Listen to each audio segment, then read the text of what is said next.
Hey guys, this is Eric Weingartner with Weingartner Racing with another video, and this one just happens to be over some LS3 heads. Now these look stock, sorta, but they are not.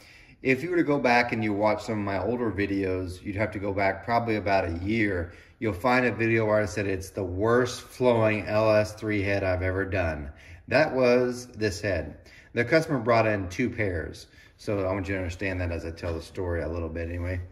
These were a set of Pro Header heads. Now, I don't think Pro Header's around anymore. I think they went out of business. But these are a Chinese head. They were supposed to be kind of like an upgraded version of an LS3 head.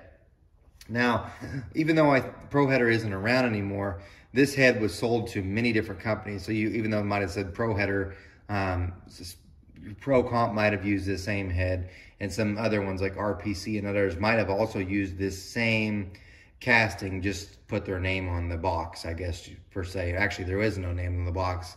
It just says made in China. So any point being is this head could have been underneath many manufacturers' names and be the same head. It was by far the worst flowing LS3 head I have ever had, worse than stock. So the customer had brought in two sets. The first set, he's like, just valve job and mill them and then reflow them for me and let's see what we get. And then he left me the second set, which I just finished, and that's this one. And I fully poured it. He said, just get after it, do the best you can do. I said, all right, I'll do that. So this is that update video. So just to prove how bad these are, I have the flow sheet. So right now, just look at this column right here. This is the stock flow numbers from this head. So if we look at 4, it's 245, and it peaks at 298 at 1 inch, but at 600 lift, right here, it's 284. So that's horrible. Just to give you an idea, usually a stock LS3 is about, they're usually like 311, 317. So this one's way, way below it, almost 20, more than 20 CFM down. So not good at all. So that's what I mean by it's bad. And even the exhaust flow, it's not good either. And you'll see the exhaust port is different from stock, but you would think it'd be better, but it clearly isn't. Stock goes about 200. This didn't even get close to that ever. It was just bad. So anyway, this right here is where the last video had left off. I had done a valve job and just blended it. And if you look, it did help out quite a bit. So the 400 number right here went from a 245 to 250. So it gained some. The 600 number, though, that really gained quite a bit because it went from 284 to a 325. So big number there. And then I measured it at 650, went 331. Peak was 341. So it did gain quite a bit from just redoing the valve job. Very important thing to do because our valve jobs are horrible, and the exhaust now looks a little bit better than stock. So after it was done, it's a little bit better than stock, okay? That was just a valve job. This is the full porting, so let me tell you what all got involved with it. So one, I redid the valve job, but unlike the last time I did it, I did a much more aggressive valve job. And what I mean by aggressive is, this is a 45-degree seat, both an intake and exhaust, and that's normal. But there are, and you guys need to understand this for any of that are head porting or doing head porting themselves, the valve job is probably one of the most critical things as far as flow. But just because you have a 45 seat doesn't tell you about how wide the angles are and what the angles are after the undercuts are or the top cut is. It doesn't tell you any of that. There's literally almost infinite number of possibilities for the valve job. And I've got about 6 different 45-degree valve jobs I could put on a head. This one was the most aggressive one. What I mean by that is it removes the most amount of material around the throat. And the good thing is because when the stock came, it had 3 angles. It had a 45 and I think a 60, but the 60 was like probably 200 wide, maybe even longer. And that's all it had. And then the top cut I think was like a 30, which was a really basic valve job from the 70s. Not something you'd want to put on this. And that's part of the reason why the stock numbers flow sucked. So if you pick up the head, for anybody that gets this head, these Pro Header heads, the first thing, if you're thinking you're just going to go home and you're going to grind it and you're going to make it as good as this, nope, you can't. It's impossible for you to come anywhere near these numbers unless you redo their valve job first. I don't care how good you did on the grinding on the port. You could do phenomenally better than me. If you don't redo that valve job, you're not going to get good results. The peak numbers will come up. Everything else will still suck, and it will suck. So first thing, if you get the heads, take it to someone that's really good or has knowledge of valve jobs, not just making them seal, but actually making them flow well. Take it to them and have them do a valve job. You have to do that. You just can't. I know a lot of DIYers that are watching my channel, you think I'm trying to sell you something, I promise you, you won't. You have to have the valve job done first. So, and really, these heads are pretty cheap. I think he bought the pair, and this is pre-COVID stuff. I think he bought them for like $300 for the pair, which was insanely cheap. I don't think you can get any head for that cost now, but maybe you can find some used ones or something. But anyway, redo the valve job. It's going to cost you a little bit to have done by a professional, but need that done first. So there's a big thing. After that, I have sized the throat, so now they're 91%, which is a bit bigger, but I did that because I used my more aggressive valve job. And the bowl itself, I also made a little bit bigger. The bowl actually was pretty big from the factory, but I did make it a little bit bigger. For those that are wondering, it's 2.20, which is more than 100% wide. So, and part of that is because it gives it more area here, so it slows the air down to make the turn. There's something else. The other thing is, which the light's kind of in the way, but you can try to look at the, think of it like the shadow window of the short side. I changed the shape and of the short side itself. So one, it's got a, you could kind of look at this, I don't know how to describe it, but if you look at it, you can see the shape, maybe better at this one. The shape's been changed itself. So one, it got wider, but also the way I did it, I laid this corner back more than this one. But, so it's not by much. So the shape did change, but the other thing besides that is I did lay it back some. Now you don't want to lay it back too much because you can watch my Internet Ports LS3 heads and you'll see if you lay it back too much, it'll hurt the flow. It just won't be good. So I did lay it back some and I widened it. All this in the hopes to slow down the air as it makes the turn, which is pretty important. Now, as saying that, the rest of the port, let me just tilt this up. You don't need to do, let me just move. I'm gonna stop the camera so I can put it to better view. Hopefully you see the chambers here too. Note, when you do the valve job, you're gonna have to blend this chamber out. This chamber, by the way, since I'm on this view, I'll talk about it. It's a stock LS3. It's not fancy. That's why this is a very good aftermarket head, because it took the LS3 chamber and left it alone. So like they copied that, and it's just not a good chamber. But anyway, let me change views. All right, here's the better view for you to see. Now you can see also the apex of the short side here, and you can see how it's lower a little bit on this corner, but not much compared to that. So in other words, I did lower this down a little bit, but I left a radius there, because I like a nice radius, and left a radius here, but you can see it's dipped here in the center and more so here. The light plays a pretty good illusion here, but you can kind of see how it should look like an eye. See it? What I mean by eye, there's the throat. It looks like a narrow, like a human eye. Anyway, after that, the thing you need to remember is you don't need to remove anything from here.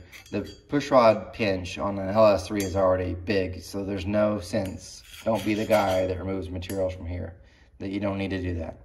The other thing is, and I showed you kind of on the other view, is I did profile this vane. As a note, try not to take material from here, because if you do, you'll break through here. So, and that's a spring pocket. And I'll go ahead and warn you, if you do this, yeah, you can weld it up, but it's a real pain, because it's not so much that the welding's the pain, but when you weld here, it'll distort the guide, it'll move it a little bit, and then you gotta redo the valve job, and it usually ends up being off quite a bit. So in my opinion, usually when it's here, unless it's a super small hole and you get very little heat, you'll ruin the head. So, and also there's really no point in removing material from here. I know it sounds like it looks beautiful and it's gonna make it flow more, but the air is tilting down, so there's, the action's more at the floor. So anyway, point being, just be careful there. So there's that view to kind of help you out. Let me show you the exhaust so you can get a better view of that too. Here's the view of the exhaust port.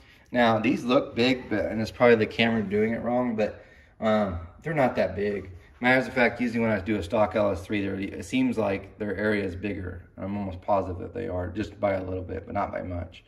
Because the camera does make them look big, but I promise you they're not.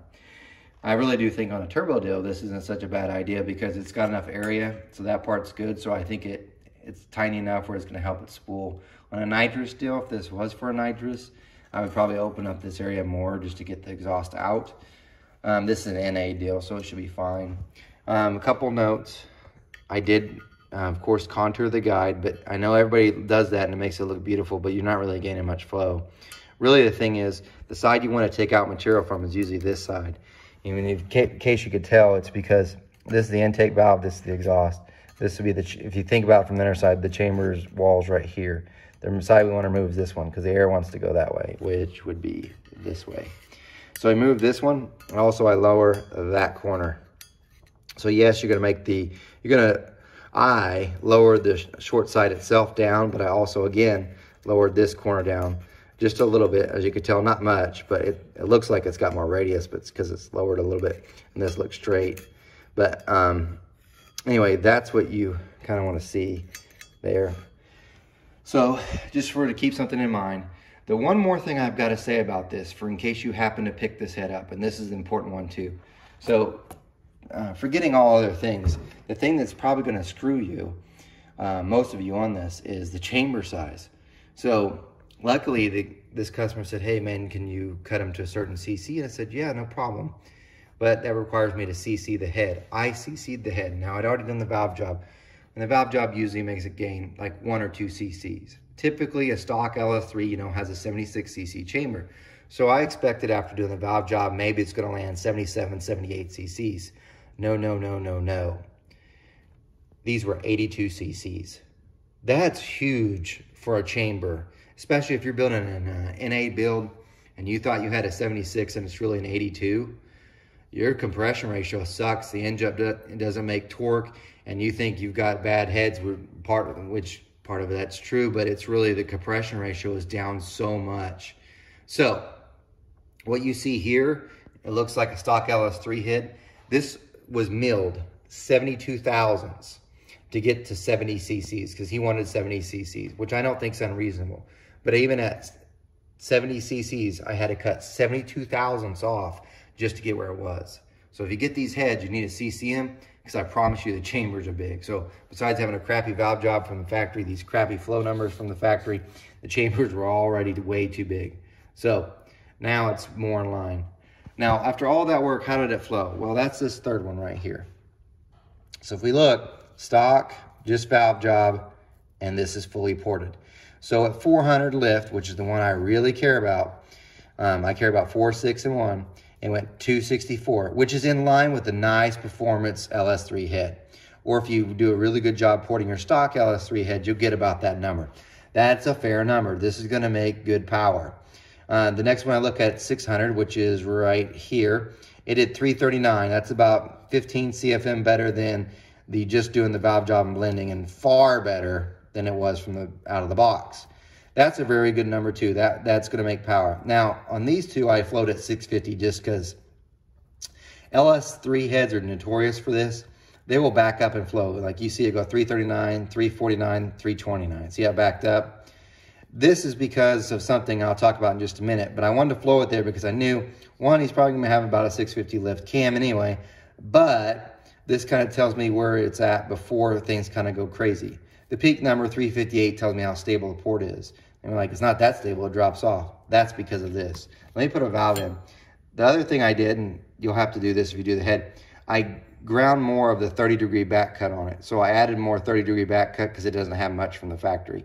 These are factory valves that came with it. So I had to grind more just because if you have a wider top cut, or undercut, you will gain more flow in the low lifts. So I did do that. But anyway, let me show you what I'm talking about, why it backs up. You can watch my internet ports LS3 heads for information like this too. When you're at lower lifts, the valve's something like this, and you look, it's pretty tight on this side, but you got enough area here. Well, as the valve opens, it looks like it gains more area, but it actually is starting to get closer on this whole side here, and it's blocking it off. I'm doing a horrible job of doing this, but it starts blocking off this side right here, and that only leaves this area here. So even though the valve's opening and the area should be increasing, it's decreasing on this side. So in other words, what happens at this point between 650 and 700 is it should flow more air because the area is opening up, but it's actually losing area on this side until it opens up even more. Come on, valve. Once it crosses the threshold, then it exposes even more area here and you gain more, and that's why the numbers actually rebound and start coming back up and start doing this. So it's not because the short side's not laid back enough. That's nothing to do with it. It's really with the valve and the chamber. Is there anything you could port-wise you could do to it? So porting-wise you could do, and the answer is no. If you look at the Liberty LS3 head and the AFR LS3 head, They've compensated for this by moving this valve over.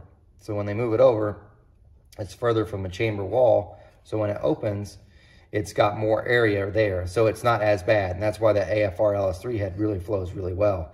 Same with that Liberty LS3 head. So having it tight like this, especially here when it gets closer to it, because man, you're far out, that makes a difference in flow. So that's why that numbers are backing up.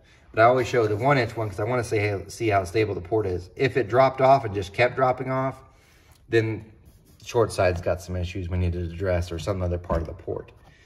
Anyway, there's the intake numbers. Let's look at the exhaust. Honestly, if I poured an LS3 exhaust port, it'll go better than this, but it's still pretty good. Now, if you look, it did actually lose flow at the lower lifts compared to just doing the valve job. And the reason for this, and I've said this before, exhaust really cannot be done on a flow bench. I mean, it gives you some ideas, but exhaust really cannot be designed on a flow bench, because I added more throat because it needed more throat area instead of just blending it. Well, when you do that, you actually lose flow at low lifts and it gains at peak. The exhaust is moving at far faster speeds than intake, so having that larger throat on an actual engine makes more power, even though it looks worse here at the lower lifts. But anyway, so it gains flow, it loses flow here, still way better than it was from the factory, and it ends up going like 227, which is 228, which isn't bad. No exhaust pipe attached. All this is flowed on a 430 bore, which is close to an LS3 flow bore, but just that's what I have to use. So anyway, hope you guys got something out of this video and enjoy it. Thanks for watching. Take care.